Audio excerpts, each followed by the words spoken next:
रामचरितमानस सुंदरकांड की एक चौपाई। ढोल गंवार शूद्र पशु नारी सब ताड़न के अधिकारी। आज जो इस पर आक्रमण हो रहा है ये सोची समझी साजिश है, षड्यंत्र है। अब हम आपको बताते हैं। ईसाई धर्मावलंबियों ने बहुत कोशिश की कि उत्तर भारत को ईसाई बना दिया जाए। नहीं बना पाए मिशनरीज लोग,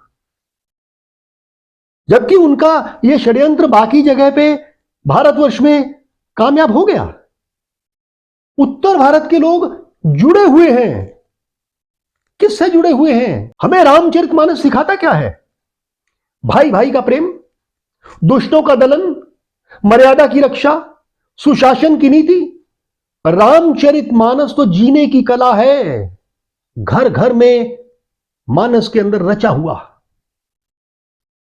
अब ईसाई मिशनरियों ने ट्रांसलेशन की इंग्लिश में, तो उन्होंने पाया कि यह तो एक अद्भुत ग्रंथ है। जीवन जीने की कला, लोगों को एकता में पिरोने की कला सिखाता है। पहले इसी ग्रंथ पर हमला किया जाए, तभी उत्तरी भारत में वो शासन कर सकते हैं। यह षड्यंत्र है, और उस षड्यंत्र का एक हिस्सा स्वामी प्रसाद मौर्य भी है।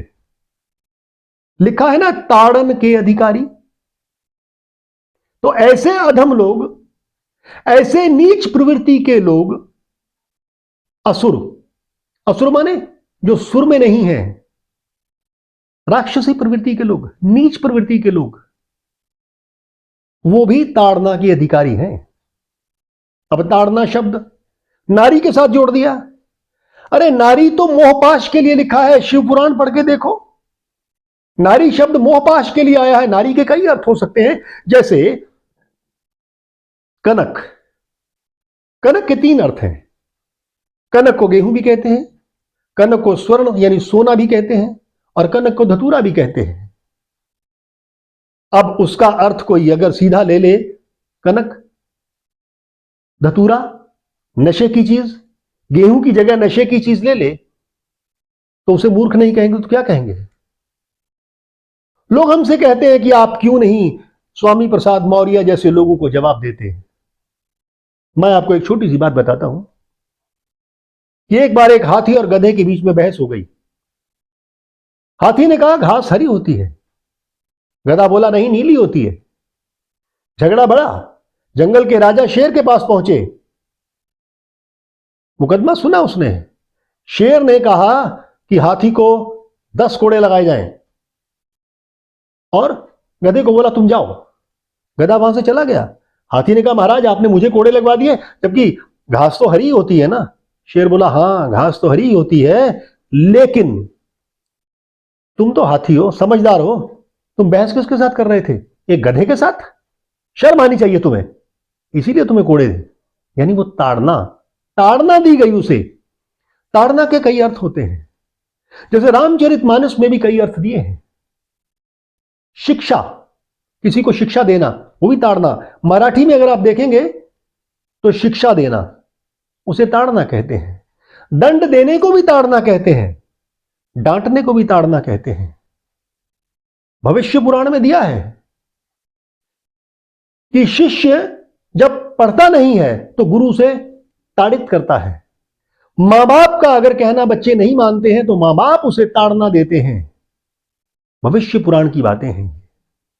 इसी तरह से गरुड़ पुराण के आचार कांड अध्याय में 109 में दुर्जना शिल्पिनो दासा दुष्टाश्च पटहा स्त्रिय ताड़िता मार्दवं यान्ति नाते सत्कार भाजनम।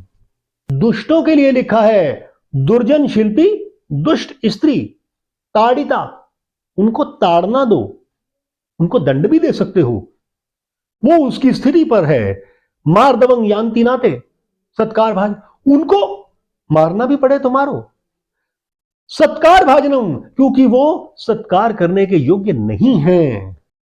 बृहद कात्यायन स्मृति में भी ये कहा है कर्मारंभम तू यह कृत्वा सिद्धं नैव तू कारयेत बलात्कार यितव्यो सौ। मर्हति ताड़नं बंधन चैव तथैव च विडंबनम एष दंडो हि दासस्य नार्थ दंडो विधीयते। अब आप देखें, उसे ताड़ित करें माने बंधन में रखें, कैद में डालें, व्याकुल कर दें। क्यों? क्योंकि अगर वो दास के लिए दंड की व्यवस्था नहीं है तो वो आपका प्रिय कार्य नहीं करेगा, पूर्ण नहीं करेगा। उससे वो कार्य बलपूर्वक करवाना चाहिए, बलात्कार से करवाना चाहिए। बलात्कार का मतलब यहां क्या है? रेप नहीं है, बलपूर्वक कार्य करवाना चाहिए और उसे ना करने पर दंडित भी करना चाहिए।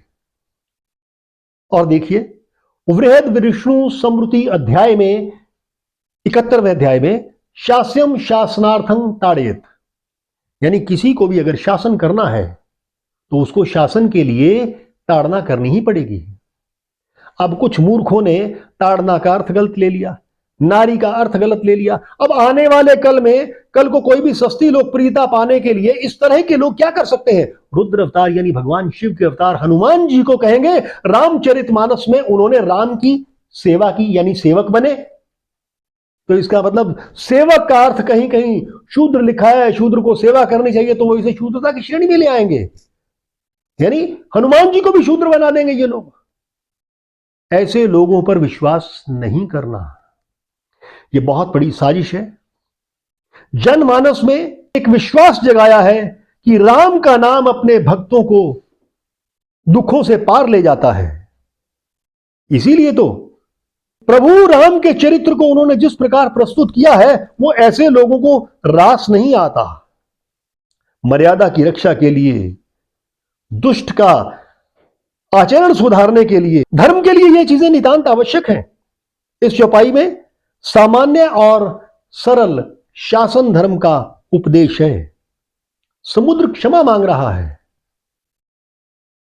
कि आपने ही प्रभु मर्यादा बनाई है, और अगर कोई मर्यादा का उल्लंघन करे तो वो दंड का अधिकारी भी है, ताड़ना का अधिकारी भी है।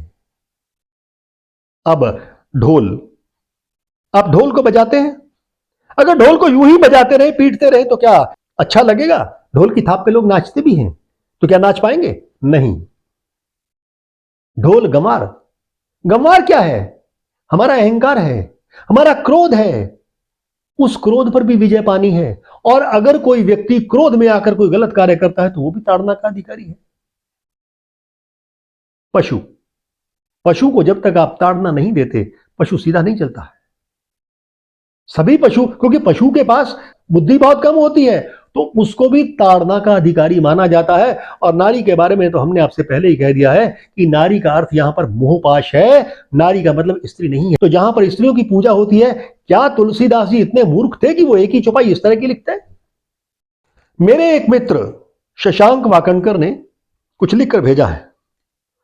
एक राजनीतिक व्यक्ति काल के अधीन कुछ भी बकने के लिए स्वतंत्र है, लेकिन धर्माचार्य नहीं। धर्माचार्य धर्म संगत वक्तव्य रखने के लिए ही बाध्य हैं, क्योंकि लोग हमें नमस्कार करते हैं, हमारे आचरण की ओर देखते हैं। हम सनातन के रक्षक हैं, हमें सनातन की रक्षा की शिक्षा देनी होती है। अतः हम सभी धर्म प्रेमियों से, राम प्रेमियों से, रामचरितमानस के चाहने वालों से विनम्र निवेदन करते हैं कि सनातन की रक्षा के लिए ऐसे लोग जो चौपाइयों के अक्षरों को, उनके अर्थों को तोड़ मरोड़ कर पेश करते हैं और ये अर्थ का अनर्थ कर देते हैं, ऐसे लोग आप सभी जनता की, जनमानस की ताड़ना के अधिकारी हैं। इन्हें ताड़ित कीजिए, इनकी निंदा कीजिए और इन्हें समाज से हटाइए। आप लोगों से विनम्र प्रार्थना, ऐसे लोगों को अवश्य ताड़ित करें, जिससे कि ये समाज में अपना विष नहीं फैला सके और इस तरह के कार्य दोबारा ना दोहराएं। शासन और प्रशासन से, सरकार से भी हमारी प्रार्थना है, करबद्ध प्रार्थना है कि ऐसे लोगों की जगह समाज में नहीं है। इन्हें समाज से हटा के दूर सलाखों के पीछे रखा जाए तो बेहतर होगा, क्योंकि ये हिंसक जानवरों से भी ज्यादा खतरनाक है। ये विष खोलते हैं, पूरे समाज के अंदर उनके विचारों को दूषित करते हैं, और ऐसे विचारों को दूषित करने वाले व्यक्ति समाज में रहने लायक नहीं हैं। बहुत बहुत धन्यवाद। जय श्री राम, जय श्री राम, जय श्री राम।